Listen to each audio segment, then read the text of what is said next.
Hello everyone, welcome to True IAS and PCS. दोस्तों, हम लोग नॉन कॉन्स्टिट्यूशनल बॉडीज़ के कंटेक्स में बात करते हैं अगले चैप्टर की। अभी तक हम लोगों ने नीति आयोग को देख लिया, एनएचआरसी को देख लिया, एसएचआरसी को देख लिया, सेंट्रल इंफॉर्मेशन कमीशन को देख लिया और स्टेट इंफॉर्मेशन कमीशन को देख लिया। इस लेक्चर में हम लोग बात करना स्टार्ट करेंगे सीवीसी के बारे में, सेंट्रल विजिलेंस कमीशन के बारे में।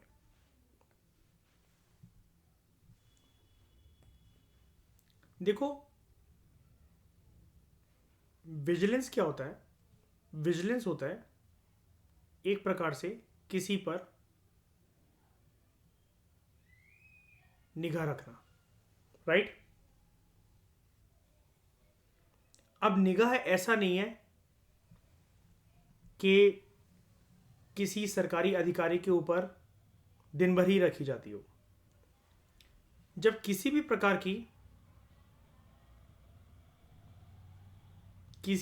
की रॉन्ग डूइंग की कोई रिपोर्ट, कोई कंप्लेंट अगर आती है,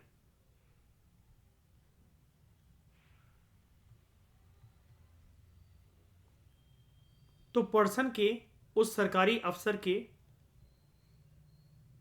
एक्शंस की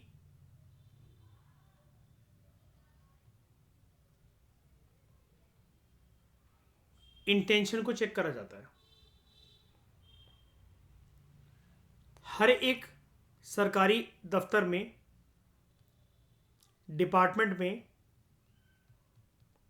ये वाला काम करने के लिए एक विजिलेंस जांच का एक डिपार्टमेंट होता है।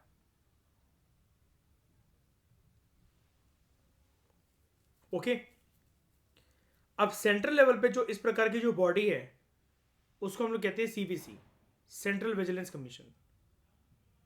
नाम से वैसे एक झलक में देखने को ये लगता है ना कि जो सेंट्रल लेवल के सरकारी अफसर हैं या जो सेंट्रल गवर्नमेंट है उसके साथ एसोसिएटेड जो भी ऑफिस, बॉडीज, डिपार्टमेंट्स, मिनिस्ट्रीज हैं, उनके विजिलेंस जांच करने की पावर होगी इस बॉडी के पास, है ना? तो देखते हैं। पहले मुझे एक बात बताओ, सारी बातें छोड़कर, विजिलेंस वर्ड का मतलब समझ में आया? ठीक है। आपका सेंट्रल विजिलेंस कमीशन से एक प्रकार से जो एस्पेक्ट है गवर्नेंस का वो शुरू हो जाता है। गवर्नेंस के एस्पेक्ट में और अच्छे से गवर्नेंस को देखने के लिए इस आयोग का होना, इस कमीशन का होना, इस बॉडी का होना हमारे देश में बहुत जरूरी है। मैं बात सिर्फ सेंट्रल विजिलेंस कमीशन की नहीं कर रहा, हर एक डिपार्टमेंट में विजिलेंस कमीशन की बात कर रहा हूँ। फिर चाहे वो सेंट्रल लेवल पर हो, किसी डिपार्टमेंट में हो, मिनिस्ट्री में हो, कहीं पर भी हो। और इसके लिए विजिलेंस ऑफिसर्स होते हैं, ठीक है? हम बात करते हैं इसकी स्टैब्लिशमेंट की। Central vigilance commission main agency है किसके लिए? इसका नेचर क्या है, क्या करने के लिए बनाई गई थी? For preventing corruption in central government, ये इसका एम है।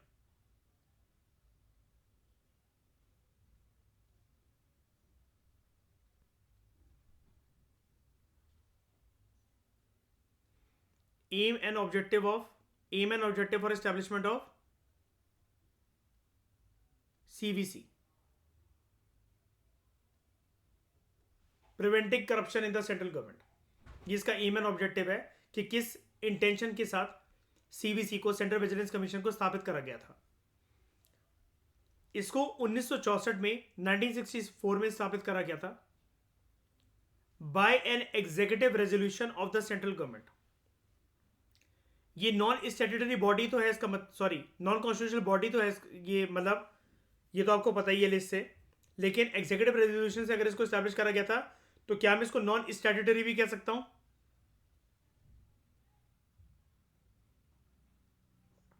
ठीक है, कोई एक्ट से तो नहीं स्टैब्लिश करा गया। सरकार ने, केंद्र सरकार ने इसको स्टैब्लिश करा गवर्नमेंट रेजोल्यूशन, एग्जीक्यूटिव रेजोल्यूशन के तहत, ये चेक करने के लिए कि केंद्र सरकार के अंदर उसके एसोसिएटेड ऑफिसेस और डिपार्टमेंट्स के अंदर किसी भी प्रकार की करप्शन ना हो। इसकी स्टैब्लिशमेंट को रिकमेंड करा था एक कमेटी ने जिसका नाम था Santhanam committee on prevention of corruption, जो कि 1962 से 1964 तक बनाई गई थी। संथानाम कमेटी, मार्क कर देते हैं इसको, Santhanam committee on prevention of corruption from 1962 to 64।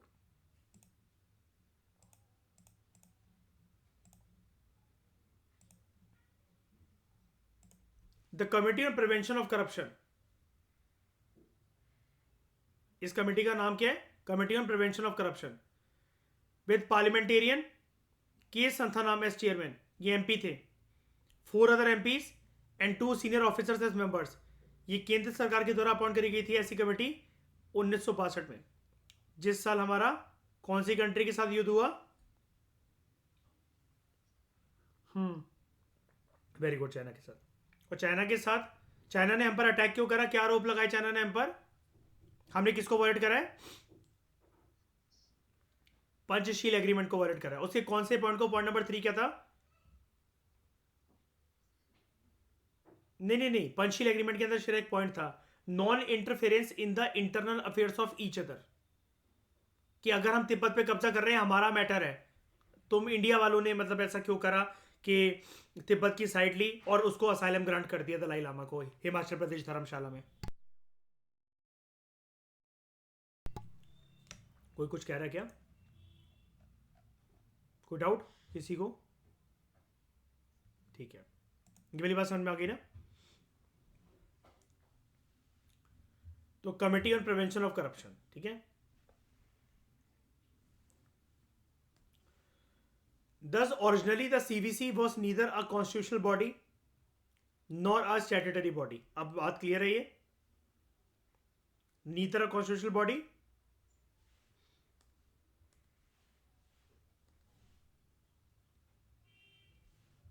nor a statutory body. 2003 में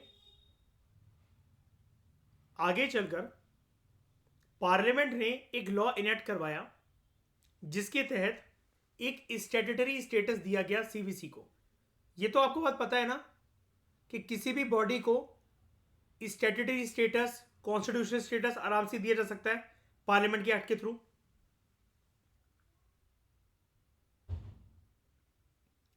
कल को इस बॉडी को मुझे, इसको क्या, किसी को भी निकाल लेते हैं, इन सारी बॉडीज को मुझे कॉन्स्टिट्यूशनल बॉडीज बनाना है। कौन सा रास्ता अपनाऊं मैं? शाबाश।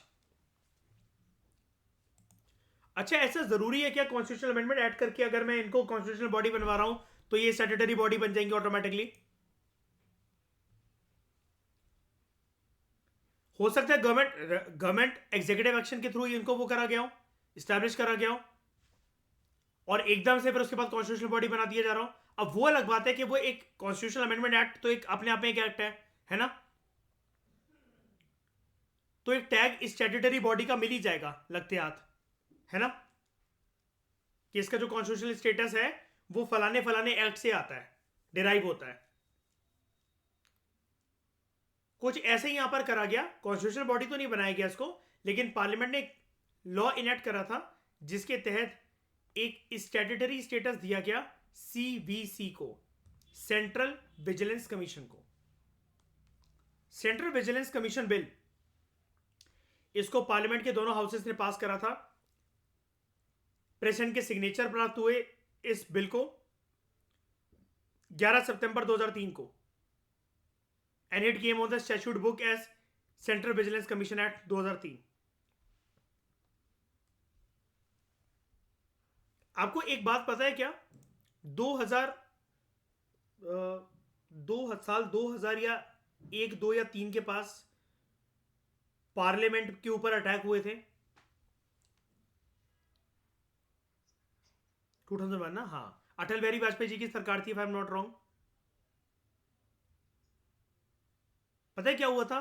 मयूर, कुणाल, श्रेया, पार्लियामेंट के अंदर आतंकवादी घुस आए थे।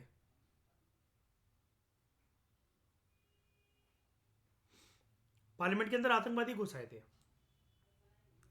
और ये चीज पोस्ट इंडिपेंडेंस के सब्जेक्ट में तो नहीं मिलेगी, लेकिन श्रेया ये प्रधानमंत्री एपिसोड्स के अंदर हमें मिलेगी। जब कोलिशन गवर्नमेंट्स का दौर चल रहा था ना, कि सरकारों का उथल पुथल चल रहा था, कोई भी सरकार 5 साल का अपना कार्यकाल कंप्लीट नहीं कर पा रही थी। अटल बिहारी वाजपेयी जी के साथ भी यही हुआ था। इससे पहले वो 1998 में भी आए थे, तो वो 2 हफ्ते ही रह पाई थी उनकी सरकार, कोलिशन गवर्नमेंट थी। बाद में जब ये दोबारा आती है सरकार इनकी, तब वो 5 साल कंप्लीट कर पाए। बीजेपी की साइड से थे अटल बिहारी वाजपेयी। तब उस टाइम पर पार्लियामेंट के ऊपर अटैक होते हैं, और उस टाइम से लेकर अब तक इंटरनल सिक्योरिटी कितना बड़ा मुद्दा हो सकता है, ये वाली बात हमारे देश को रियलाइज हुई।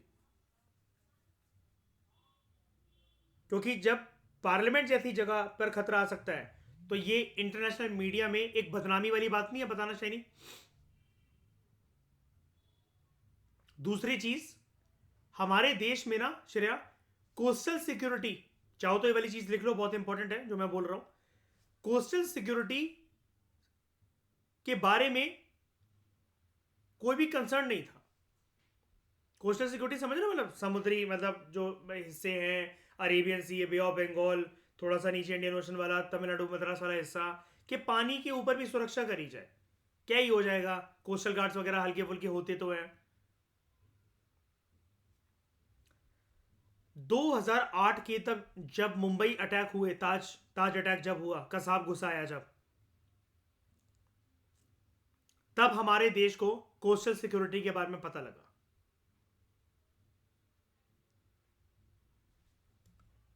ठीक है,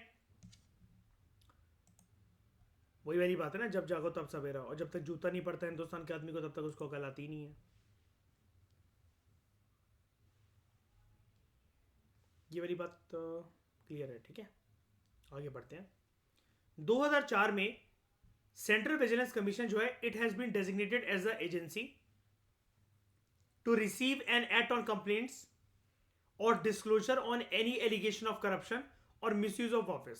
सीवीसी को पावर दी गई 2004 के बाद, 2004 के टाइम पर। 2003 में जब इसके ऊपर स्टैट्यूटरी स्टेटस आया कि एक ऐसी एजेंसी होगी हमारे देश में जो कि एक्ट करेगी जब इसको कंप्लेंट रिसीव होंगी, या फिर कहीं पर भी पर्दाफाश होगा किसी भी प्रकार के करप्शन के केस का, या किसी एक सरकारी अफसर ने जो कि केंद्र सरकार के साथ एसोसिएटेड है, उसने अपने ऑफिस को मिसयूज करा है। कंप्लेंट करने के लिए जो लोग होते हैं ना, उनको ना हम लोग गवर्नेंस की भाषा में विसल ब्लोअर कहते हैं। विसल ब्लोअर कोई भी हो सकता है, वैसे आपके ऑफिस में भी कोई हो सकता है ना।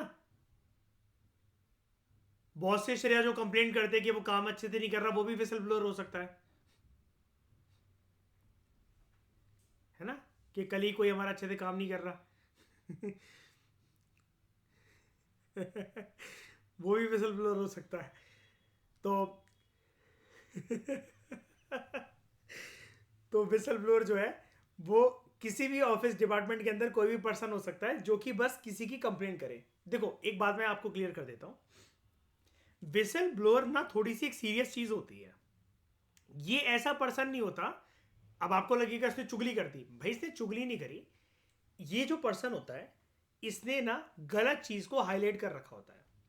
ठीक है, अब बात ये होती है, विसल ब्लोअर प्रोटेक्शन बिल मैं आपको पढ़वाऊंगा, प्रोटेक्शन एक्ट में आपको पढ़वाऊंगा आगे चलकर, अभी जब गवर्नेंस को कोर गवर्नेंस के ऊपर हम जब बात करेंगे, good governance, whistle blower, whistle blowing activity, ठीक है, तब मैं आपको पढ़ाऊंगा। लेकिन अभी आप इतना समझ जाओ, whistle blowing is a serious thing. ठीक है, इससे किसी की, क्योंकि पोस्ट भी जा सकती है, किसी की जॉब के ऊपर खतरा आ सकता है।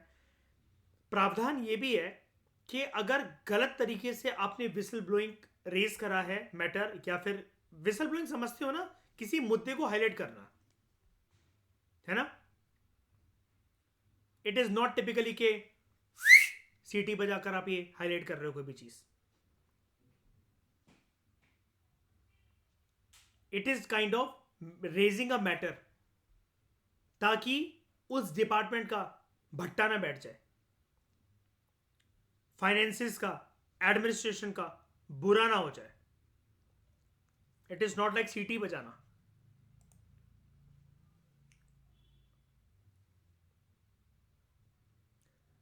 विसल ब्लोअर्स की, जैसे कि मैं आपको एक बात बता रहा था, एक प्रावधान ये भी है, गलत तरीके से अगर विसल ब्लोअर्स कंप्लेंट करें तो इनके खिलाफ भी रिवर्स एक्शन लिया जा सकता है शायद. लेकिन सही तरीके से अगर हाईलाइट कर रखा हो तो आपको पुलिस प्रोटेक्शन भी मिलती है. और अब तो प्रावधान ये भी है कि जो भी पर्सन विसल ब्लोइंग की एक्टिविटी के अंदर एंगेज होगा, मतलब हाईलाइट कर रहा है जो भी पर्सन किसी भी मैटर को, उसका नाम कहीं नहीं आएगा, वो मैटर कहीं नहीं रेस करा जाएगा, और पर्सन की आइडेंटिटी जो होगी वो पूरी की पूरी सीक्रेट रहेगी. It will not be disclose. उसका नाम, नंबर, पता, जेंडर, कुछ भी नहीं, ताकि किसी को भी शक ना हो. और ये जो चीज है ना, आप कहोगे ये सिर्फ क्या केंद्र सरकार के अंदर या फिर सरकारी दफ्तरों में ये चीज इंप्लीमेंटेबल है क्या? जी नहीं, ऐसा बिल्कुल नहीं है. विसल ब्लोइंग अमेंडमेंट एक्ट या विसल ब्लोइंग प्रोटेक्शन एक्ट इस चीज को हाईलाइट करता है बहुत अच्छी तरीके से, और इंकरेज करता है इवन प्राइवेट ऑफिस के अंदर कि अगर कोई पर्सन गलत करतूतों को हाईलाइट कर रहा है जिसकी वजह से उस कंपनी का भट्टा बैठ सकता है, कई लोगों की नौकरी जा सकती है, कई लोगों का शोषण हो रहा है वहां पर बॉस के द्वारा, किसी कलीग के द्वारा, लेकिन कोई इस मैटर को हाईलाइट नहीं कर रहा जस्ट बिकॉज बात उस पर्सन की रोटी पर है, उसके पेट पर बात है, उसके उसके रोटी कपड़े मकान के ऊपर बात है. उस पर्सन ने जिसने गलत चीज को हाईलाइट कर रखा है उसकी आइडेंटिटी डिस्क्रीट रहनी चाहिए, हिडन रहनी चाहिए उसकी आइडेंटिटी, कहीं पर भी डिस्क्लोज ना हो. और यही एक चीज होती है जो डायलेमा के अंदर आपको डालेगी बड़ी सारी केस स्टडीज के अंदर. तब आपको यूज करना पड़ेगा गवर्नेंस का एक tool, whistle blowing protection act. क्योंकि ये वही वाली गवर्नेंस है ना, इसलिए मैंने आपको बताया था पेपर 2 के अंदर भी चीज ये कॉमन है, पेपर 4 के अंदर भी कॉमन है. गवर्नेंस के सारे टॉपिक आपके पेपर 2 और पेपर 4 के लिए कॉमन है, चाहे फिर आप उसको एथिक्स के नजरिए से देख लो या फिर पब्लिक पॉलिसी पॉलिटी के नजरिए से देख लो. विसल ब्लोइंग के बारे में जो भी मैंने बताया समझ में आया? इनके सामने ये कंप्लेंट्स या चीजें डिस्क्लोज कैसे होंगी? कोई ना कोई तो सामने लेकर आएगा ना इस मुद्दे को, करप्शन के मुद्दे को या मिसयूज ऑफ ऑफिस के मुद्दे को. ये होते हैं विसल ब्लोअर. आप लोगों ने शायद से अजय देवगन की रेड मूवी देखी होगी. Ajay Devgn being an IRS officer, Indian revenue service officer, वो एक मंत्री जो कि एमएलए होता है, उसके घर पे रेड सिर्फ एक ही वजह से मार पाता है, एक ही रीजन की वजह से कि किसी ने उसको चिट्ठी लिखकर हाईलाइट कर रखा होता है कि इसके पास बहुत ज्यादा माल है, कहां है, कैसे है, वो आपकी टीम पता लगाओ. लेकिन ये 100% ठोस खबर है कि माल इसके घर में है. एक चिट्ठी लिखकर एक पर्सन उसको सतर्क करता है इस बात से, तो वो भी एक प्रकार का विसल ब्लोइंग है. वो पर्सन खुद अपनी आइडेंटिटी छुपा कर रख रहा है. आप अगर इनकम टैक्स ऑफिस के अंदर फोन करके ये बोलो, आप लोगों ने शिवाजी द बॉस देखी होगी शायद से, उसमें जो रजनीकांत का जो मामा बना होता है वो उस मंत्री के खिलाफ, आदि शेषन के खिलाफ फाइलें लेकर जा रहा होता है या कॉल करता है इनकम टैक्स ऑफिस के अंदर, तो आदि शेषन की हालत खराब हो जाती है. आप अभी गूगल से, इंटरनेट से श्रेया इनकम टैक्स का नंबर निकालो और किसी भी पर्सन के खिलाफ इंफॉर्मेशन दे दो, आपकी आइडेंटिटी डिस्क्रीट रहेगी. और आप ये बोल सकते हो उनको कि मुझे ऐसा शक है. आप अपनी टीम को लेकर जाकर एक बार के लिए इंस्पेक्शन ऐसे कर सकते हैं. हाँ, बिल्कुल बिल्कुल बिल्कुल. ऑफिस में भी वाले काम रिवॉर्ड के लिए करे जाते हैं क्या? सर छुट्टी दे दो सर. सैटरडे संडे की छुट्टी होती है, फ्राइडे की भी देनी पड़ेगी आपको, देख लो. खतरनाक हो यार तुम यार. ठीक है.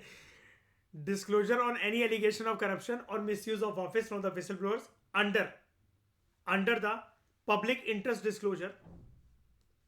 पब्लिक इंटरेस्ट डिस्क्लोजर, अब पब्लिक इंटरेस्ट डिस्क्लोजर कुछ भी नहीं है.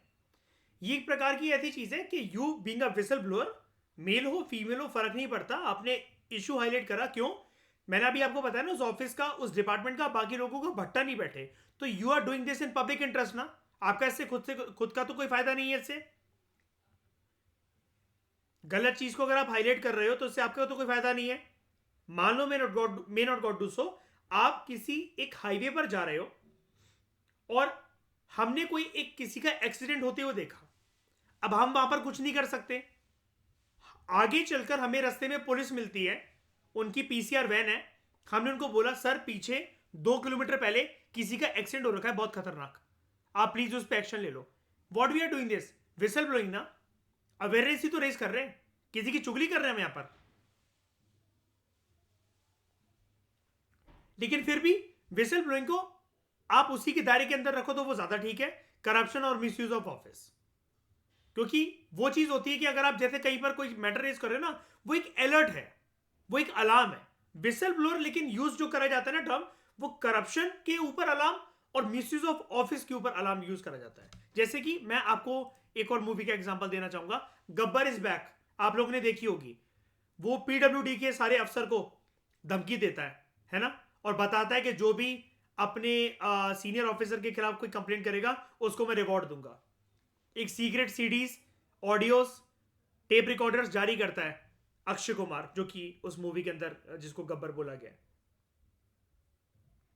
वो भी एक अच्छा मैटर है, अच्छी मूवी है इस विसल ब्लोइंग मैटर को जानने के लिए। तो अंडर पब्लिक इंटरेस्ट डिस्क्लोजर और प्रोटेक्शन ऑफ इन्फॉर्मर्स रेजोल्यूशन, पूरा नाम इसका यही है, PIDPI, public interest disclosure and protection of informers resolution. आगे चलकर ये जो रेजोल्यूशन है ना, आगे चलकर ये जो रेजोल्यूशन है श्रेया शाइनी, ये आगे चलकर विसल ब्लोअर्स प्रोटेक्शन एक्ट के अंदर यही जो मैं आपसे बात कर रहा था कि आपको प्रोटेक्शन मिलती है, पुलिस प्रोटेक्शन, आपकी आइडेंटिटी जो है वो सीक्रेट रखी जाएगी, आपका नाम, पता, जेंडर स्टेटस सब कुछ सीक्रेट रखा जाएगा, और आपको किसी सरकारी दफ्तर में आने की जरूरत भी नहीं है। जैसे मैं आपको एक चीज बताता हूं, मुझे नहीं पता आप लोगों ने एस्पिरेंट्स 2 का सीजन देख लिया कि नहीं देख लिया है। उसका जो लास्ट एस्पिरेंट्स 2 आ गई है, ठीक है, सीरीज जो है, उसका जो लास्ट एपिसोड है उसमें जो संदीप भैया थे जो एस्पिरेंट 1 के अंदर थे, वो अब इस बारी इस ये जो कैरेक्टर बना हुआ है इसके खिलाफ हो जाते हैं। लास्ट में वो रेस करते हैं एक मैटर सीनियर ऑफिसर्स के सामने कि जो कलेक्टर साहब हैं वो अपने जान पहचान के लोगों को फेवर करते हैं, उनको सरकारी टेंडर दिलवाते हैं, जबकि वो उनके दायरे के, उनके पावर के बाहर है। लेकिन वो सीनियर अफसर कलेक्टर साहब को फोन कर देता है कि मुझे पता है कि तुम्हारे खिलाफ जो कंप्लेंट रेस करी है वो किसने करी है, और वो सीजन यहां पर खत्म हो जाता है और अब इसका सीजन 3 भी बनेगा। अगेन वहां पर क्या दिखाया गया उस सीन के अंदर श्रेया, कि उसने विसल ब्लोइंग करी लेकिन यहां पर आइडेंटिटी उसकी हिडन नहीं है, संदीप भैया की।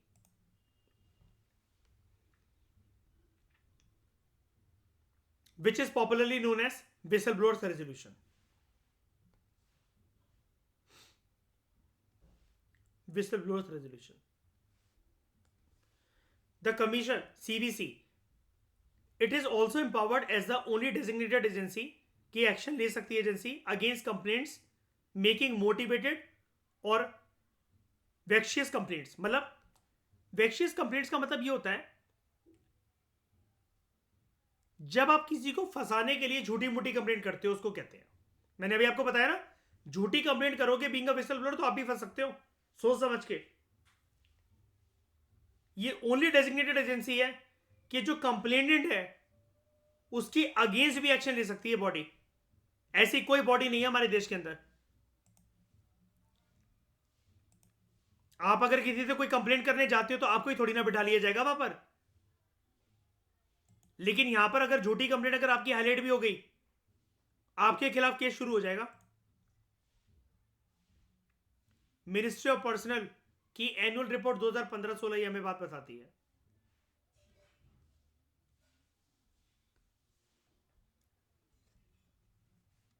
इस टर्म को दिखा देता हूं मैं आपको जरा।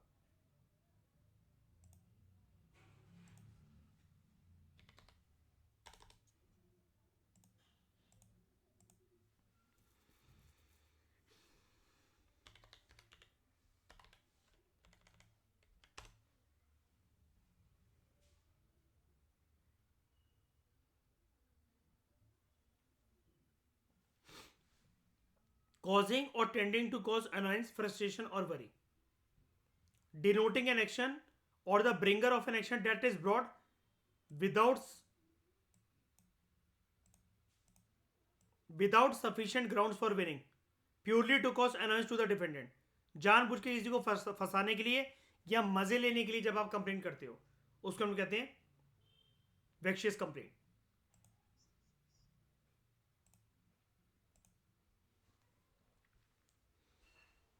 CVC, central vigilance commission, it is conceived to be the apex vigilance institution. हमारे देश के अंदर सबसे टॉप का सेंट्रल लेवल पे वर्क करता है. Free of control from any executive authority. ये बहुत अच्छी बात है.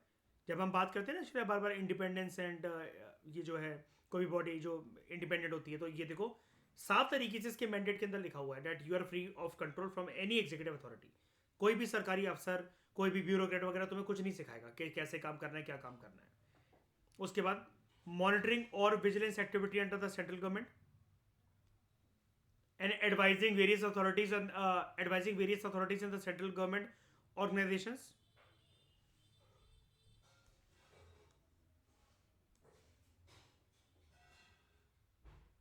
Advising various authorities in the central government organizations in planning, executing, reviewing and reforming their vigilance work.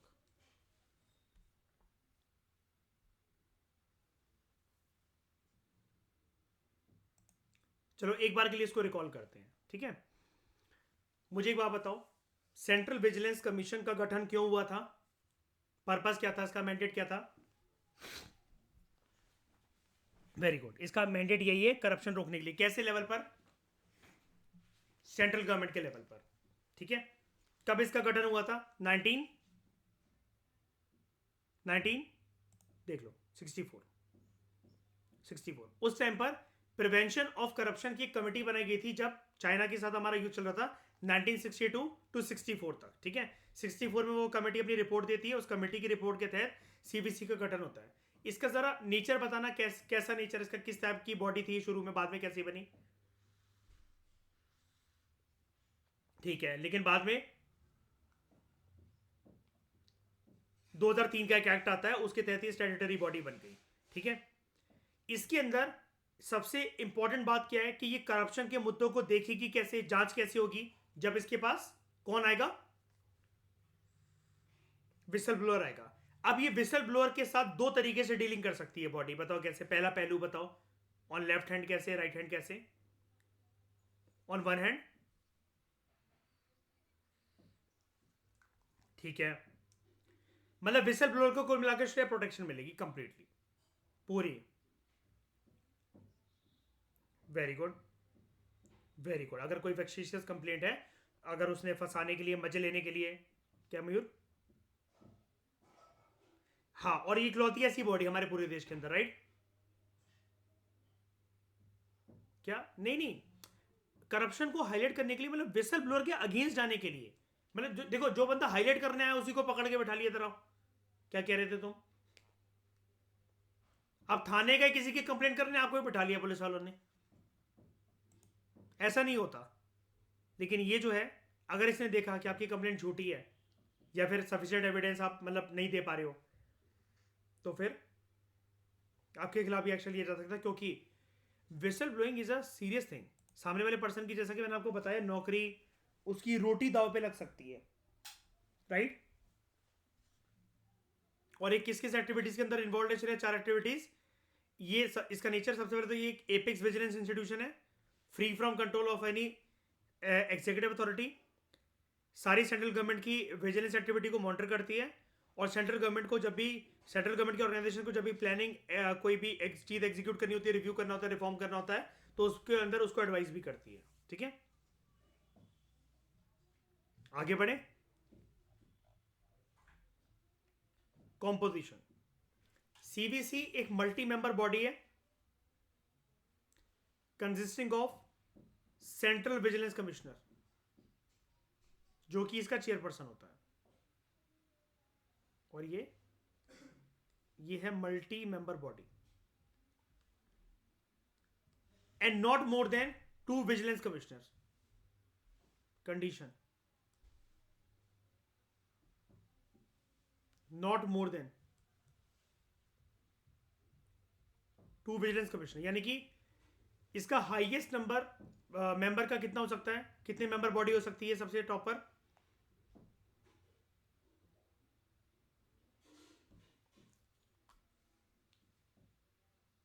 इनकी अपॉइंटमेंट कौन करता है?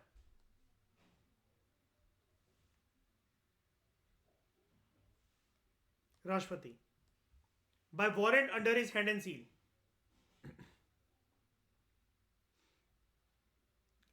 On the recommendation of 3 member committee, ऐसे ही नहीं, एक 3 मेंबर की एक कमेटी होती है, उसकी रिकमेंडेशन पर। अब उस कमेटी के अंदर कौन होता है? पीएम होते हैं उस कमेटी के head, union minister of home affairs and leader of opposition the Lok Sabha.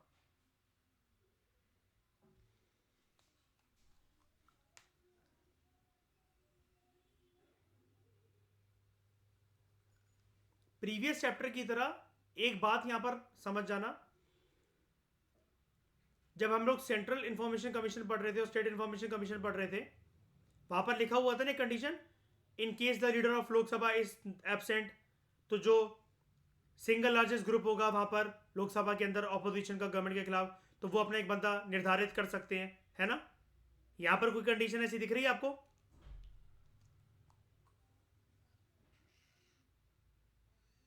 लेकिन लीडर ऑफ ऑपोजिशन अगर आ गया है वैसे केस से, कैसे भी करके अगर लीडर ऑफ ऑपोजिशन अवेलेबल है तो वो यहां पर सर्व करेगा, नहीं है तो कुछ नहीं कर सकते। तो प्रेसिडेंट इसको अपॉइंट करते हैं, चेयरपर्सन को, और जो कि जिसको हम लोग कहते हैं central vigilance commissioner and other vigilance commissioners को, ठीक है, जो कि किससे कितने से ज्यादा नहीं हो सकते, 2 से ज्यादा नहीं हो सकते, ठीक है। और किसकी बेसिस पर वो करते हैं रिकमेंड, ये सॉरी ये appoint, on the recommendation of 3 member committee, जिसके अंदर पीएम जो होते हैं उस कमिटी के हेड होते हैं, union home minister and leader of opposition in the Lok Sabha. ये लोग जो होते हैं सेंट्रल विजिलेंस कमिश्नर और other vigilance commissioner, they hold office for a term of 4 years और until they attain the age of 65 years, whichever is earlier.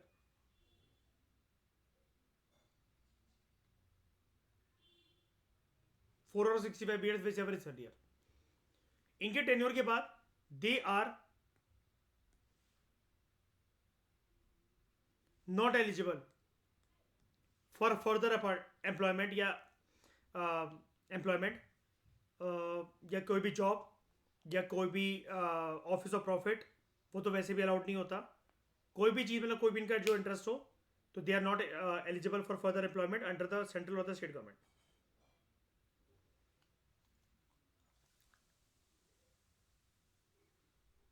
Governor बन सकते हैं लेकिन because governorship is not considered as employment. Who said this? Supreme court. समझ गए? जैसे अब जो हम ये बार बार कहने लगे ना, हमें हर केसेस को ऐसी मजबूती के साथ लेकर आना और यही यूज करना है हमें। मैं अपने फ्रेंड वाली बात बता रहा था ना कि जो इस साल उसने जो मीन्स दिया था, तो वो बता रहा था यही चीजें हैंडी हैं आंसर राइटिंग, मतलब आंसर राइटिंग नहीं, नोट मेकिंग में। और बार बार उसको देखना, बार बार देखना, कोई बात नहीं। केशवंत भारती के टिप्स पर है, 100 बार जाके देखो कितना टिपिकल हो जाता है वो, है ना? कि article 39B, article 39C, article 31C, 24th amendment act, 25th amendment act, 29th amendment act, 42nd amendment act, 44th amendment act, article 31, 31A, 31B, 31C, finally right to property removed.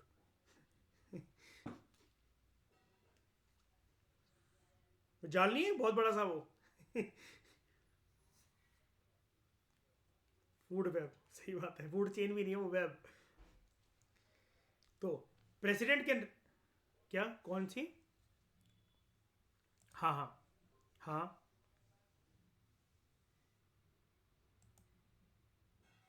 नहीं नहीं नहीं, वोट के through नहीं। ये recruitment हो vote के through भी हो सकता है, मतलब सैलरी आप डिराइव कर रहे हो किसी भी एक पोस्ट पर जाकर। आप दोबारा ऑफिसर बन रहे हो, आपने कहा चलो यार मैं दोबारा यार कुछ ना कुछ जॉब कर लेता हूं।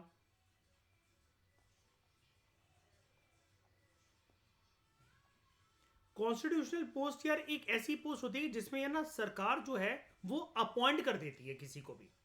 अब अपॉइंट कर रहा है, काम करवा रहे, तो सैलरी तो देगी ना। अब आपके मन में आ रहा होगा सर पैसे तो वहां से भी मिलेंगे अगर वो गवर्नर बन गया पर्सन तो, है ना। अपॉइंटमेंट है वो पर्सन ने अपने काबिलियत के बेसिस पर नहीं पाई है, ये काबिलियत के बेसिस पर है। अगर वो इलेक्शन लड़कर भी आता ना तो भी वो काबिलियत होती, वो अगर एग्जाम निकल कर आता तो भी वो काबिलियत होती। एक एमपी और एक कलेक्टर में डिफरेंस यही है, दोनों ने अपनी काबिलियत से सीट पाई है। हम किताबें पढ़ रहे हैं, उन्होंने जनता को पढ़ा है। ये रणनीति होती है, पता है। एमपीज की भी रिस्पेक्ट इसलिए करनी चाहिए। देखो हम क्या कितना भी लें कुछ भी लें, देखो दूध का धुला तो कोई भी नहीं है, और अच्छे सब लोग भी हैं, दोनों बातें हैं। 5 साल जैसे हमारा यूपीएससी का एक अटेम्प्ट यूपीएससी का एक अटेम्प्ट हमारा नहीं निकलता, हम कहते हैं कि 1 साल हमें घर पे बैठना पड़ेगा, दोबारा वो साइकिल रिपीट करनी पड़ेगी। एक एमपी या एमएलए का एक इलेक्शन अगर हाथ से जाता है, 5 साल के लिए उनको घर पे बैठना पड़ता है, और वापस वही रणनीति वही सारे जो चीज़ें वो बनानी पड़ती है। तो सिमिलरिटी क्या डिफरेंस है जितने मर्जी हो, दोनों के अंदर पेशेंस भर भर के छुपा होता है। तभी तो नेता किसी को मरवा भी डाले, लेकिन चेहरे के सामने वो आपसे ऐसे बिहेव करेंगे, क्या एक्टर स्क्रीन पे एक्टिंग करते होंगे। पेशेंस भर जाता है इंसान के अंदर बहुत ज्यादा, और जिसके अंदर पेशेंस भर जाता है ना, वो अपने एक सबसे खतरनाक इमोशन को कंट्रोल करना जानता है, और वो है गुस्सा। जिस दिन आपको गुस्सा यूज करना आ गया कि कहां यूज करना है, कब यूज करना है और किस चीज पर लगाना है गुस्सा, आप कभी भी हारोगे नहीं जिंदगी में। और ये हम पॉलिटिकल एथिक्स में पढ़ेंगे, मतलब जीएस पेपर 4 के अंदर एक यूनिक टॉपिक में आपको पढ़ाऊंगा, पॉलिटिकल एथिक्स। और वो पॉलिटिकल एथिक्स आप में से जिन जिन का पीएसआई और ऑप्शनल है, वो बहुत काम आएंगे आंसर राइटिंग में, क्योंकि पॉलिटिकल एथिक्स वाला पॉइंट कोई नहीं लिखता। एक बात बताना, एमपीज और इनके जैसे जो पार्लियामेंटेरियंस होते हैं, इनकी कोई एग्जाम नहीं होते, कुछ नहीं होते। चलो ठीक है, इलेक्शन लड़कर आए, मेहनत कर आए, जो भी आए हैं, इनके लिए भी तो कोई एथिकल कोड होना चाहिए कि नहीं होना चाहिए। अब वो एथिकल कोड इन पे कोई लगा नहीं सकता, थोप नहीं सकता, वो सेल्फ गवर्निंग होता है। हाँ एक चीज है कि लगा क्यों नहीं सकता, बिल्कुल हाँ कुछ होना चाहिए। क्योंकि देखो ना, अब जैसे यार मैं प्रधानमंत्री बन गया, तो यार मैं मेरा यार नेचर तो फिर पर्सन का ऐसा हो जाएगा प्रधानमंत्री बनने के बाद, पंछी बनू उड़ता फिरू मस्त गगन में। अब तो पूरा देश मेरी बाहों में, पूरी दुनिया मेरी मुट्ठी में, कोई मेरा क्या ही कर लेगा। लेकिन ये चीज एक अच्छे गवर्नेंस को लाने के लिए सही नहीं है। क्योंकि आप कुछ भी कर सकते हो, लेकिन आपको एक चीज याद है, पीएसआईआर में मैंने एक प्रिंसिपल पढ़ाया था आपको, प्लेटो का,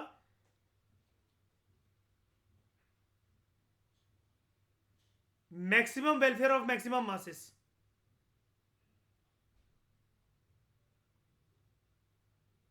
ये करंट सरकार की योजना के अगेंस्ट है। Minimum government maximum governance, minimum government नहीं कर सकते तुम अफोर्ड, क्योंकि बेरोजगारी बहुत है इस देश में। हर कोई सरकारी अफसर नहीं बन सकता, माना मैंने, लेकिन आबादी के हिसाब से सरकारी पोस्ट 5% भी नहीं है। और अभी एक बहुत अच्छी बात चल रही है, एक ना जैसे इसलिए हमारा सिलेक्शन हो जाएगा ना, तो उसके बाद ना एक एग्जाम आ रहा है, ये पूरा यूपीएससी वगैरह सब स्क्रैप होने वाला है। इसके ऊपर मतलब बस एक कंसेंसस की जरूरत है, सारा ही स्क्रैप होने वाला है, यूपीएससी स्टेट पीएससी सब। एक कॉमन एग्जाम होगा, नेशनल एग्जामिनेशन कमेटी बनेगी, अथॉरिटी बनेगी एक, नाम उसका जो भी रखा जाए, उसकी बात चल रही है। उसमें ना सारे लोग एग्जाम देंगे, आप मैं कोई भी जिसकी भी एग्जाम की तैयारी कर रहा है, उसकी एक ही डेट होगी, साल में वो एग्जाम 2 बार हुआ करेगा। रैंक के हिसाब से आईएएस आईपीएस चपरासी रेलवे अधिकारी नौकर झाड़ू पोछा करने वाला सबको, मतलब सरकारी पोस्ट जो ए लेवल से लेकर डी लेवल के ग्रुप तक जो होती हैं, वो उसी एग्जाम से निकलेंगे। सबका कॉमन सिलेबस होगा, एक प्रिस्क्राइब बुक फॉर्मेट होगा उसका। श्रेया करी फिर से पैदा हो जाए। तक आ जाएगा वो एग्जाम हमारे पास दोबारा। तो president can remove central vigilance commissioner और any vigilance commissioner from the office under the following circumstances. If he और she is adjudged and insolvent, उसका दिवालिया घोषित हो गया, या वो किस्तें टाइम पर नहीं भर पाया, लोन लिया था कहीं से उसको चुका नहीं पाया, पैसों के फ्रॉड के केस में कहीं इन्वॉल्व है, ठीक है, और अब चुका नहीं पा रहा पैसे, सारी प्रॉपर्टी बेचने के बाद भी ये हिसाब किताब नहीं हो सकता। यानी कि अगर यहां पर नीरव मोदी, विजय माल्या ऐसे लोग होते तो क्या सीबीसी उनको रिमूव कर दे? ये प्रेसिडेंट ऐसे सीबीसी ऐसे विजिलेंस कमीशन को रिमूव करने की ताकत रखता था? नहीं, अगर मैं कह रहा हूं विजय माल्या या फिर नीरव मोदी जैसे जो लोग होते ये इंसॉल्वेंट ही तो हो गए, तो क्या प्रेसिडेंट ऐसे लोगों को रिमूव कर देता? बिल्कुल कर देते। इफ ही और she has been convicted of an offense which in the opinion of the central government it involves a moral turpitude। अब देख रहे हो, हम लोग जो अभी तक प्रीवियस चैप्टर के अंदर पढ़ते थे, क्या पढ़ते थे? इन द ओपिनियन ऑफ प्रेसिडेंट। यहां पर क्या यूनिक बात लिखी हुई है? Opinion of central government. नीचे देखो जैसे शाइनी, ओपिनियन ऑफ प्रेसिडेंट। हर जगह हम तो यही तो पढ़ रहे हैं, ब्रैकेट में यही तो लिखा रहता है।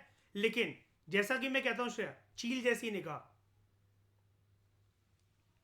Opinion of the central government. केंद्र सरकार की नजरों में वो जो पर्सन है उसने कोई ऐसी एक्टिविटी के अंदर वो एंगेज हुआ है कि तुम इस केंद्र सरकार की गद्दी, कुर्सी, उस पोस्ट पर बैठने की योग्य नहीं हो, तुमने एक ऐसी धांधलेबाजी करी है जिससे इस पोस्ट की, इस कुर्सी की मर्यादा भंग हो रही है। इफ ही और she engages during the term of his office in any paid employment outside the duties of his office, if he और she is in the opinion of the president. अब देखो यहां पर ये वाली बात, ऊपर क्या है? ओपिनियन ऑफ सेंट्रल गवर्नमेंट, यहां पर opinion of president. Unfit to continue in office by reason of mental disability और physical disability, infirmity of mind और बॉडी। इफ ही और she has acquired such financial और other interest as is likely to affect prejudicially his official functions. अगर वो किसी ऐसे contract, ऐसे किसी चीज में इन्वॉल्व हो गया है जहां पर उसका फाइनेंशियल इंटरेस्ट साफ तरीके से झलक रहा है, साफ तरीके से दिख रहा है, और अब वो जो पर्सन है, प्रेसिडेंट को लगता है अब वो योग्य नहीं है इस कुर्सी पर बैठने के लिए क्योंकि उसने अपनी दिशा ही बदल ली है, तो उसको रिमूव करा जा सकता है प्रेसिडेंट के द्वारा।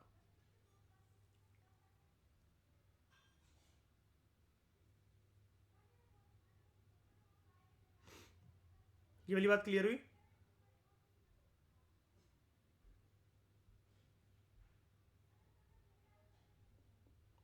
Next.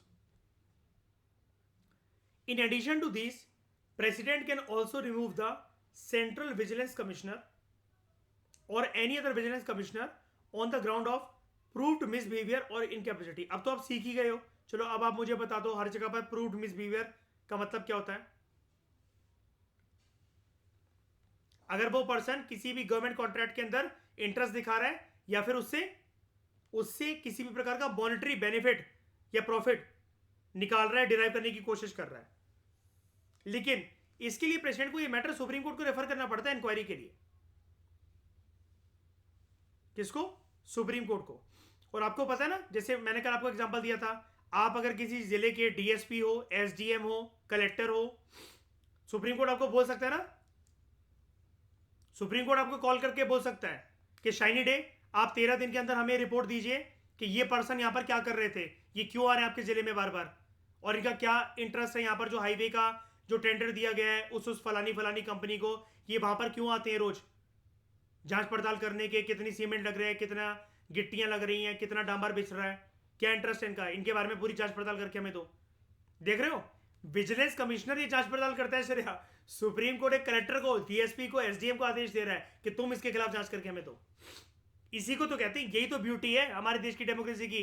इंडिपेंडेंट तो है सब लोग, लेकिन इंटरडिपेंडेंट, जिसको हम लोग क्या कहते हैं? Balance of power.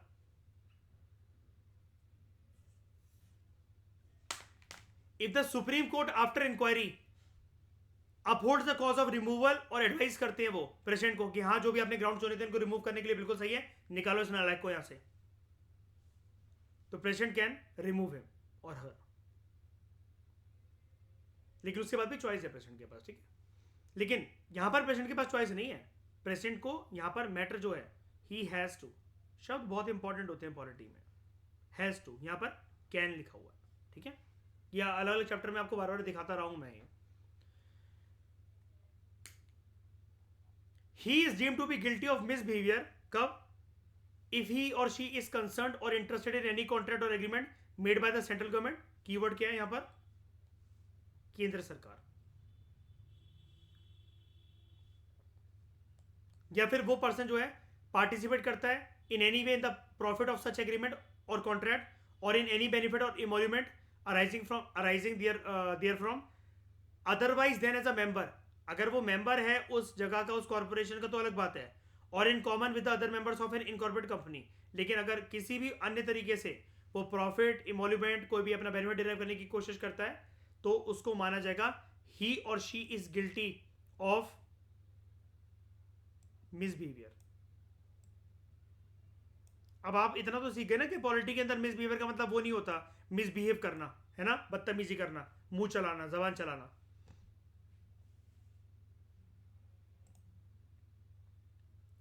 Salary allowances और दूसरी कंडीशन ऑफ सर्विस जो होती है सेंट्रल बिजनेस कमिश्नर की, they are similar to those of the chairman of UPSC. ये एक यूनिक बात है अपने आप पे। देखो अभी तक कुछ आपने ऐसा पढ़ा है क्या कि जिसको हम कंपेयर कर रहे हो यूपीएससी के चेयरमैन के साथ? हमेशा ये हम लोग यही बोलते हैं ना चलिए कि जज of a supreme court, chief justice of India, है ना, ऐसी बात करते हैं।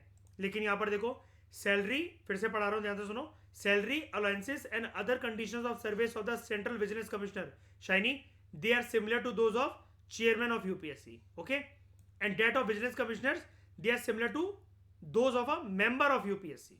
तो इसको हम मार्क कर लेते हैं कुछ ऐसे, विजिलेंस कमिश्नर की होती है like that of member of UPSC, और जो यूपीएससी का जो सेंट्रल विजिलेंस कमिश्नर है उसकी होती है सैलरी अलाउंसेस और service conditions similar to those of chairman of UPSC, ठीक है। येलो येलो वालों का एक पेयर, ग्रीन ग्रीन वालों का एक पेयर। But they cannot be varied to his disadvantage after his or her appointment. एक बार अपॉइंटमेंट हो गई तो आप फिर उसके अंदर फेरबदल नहीं कर सकते। किसके अंदर? सैलरी अलाउंसेस और सर्विस कंडीशंस के अंदर।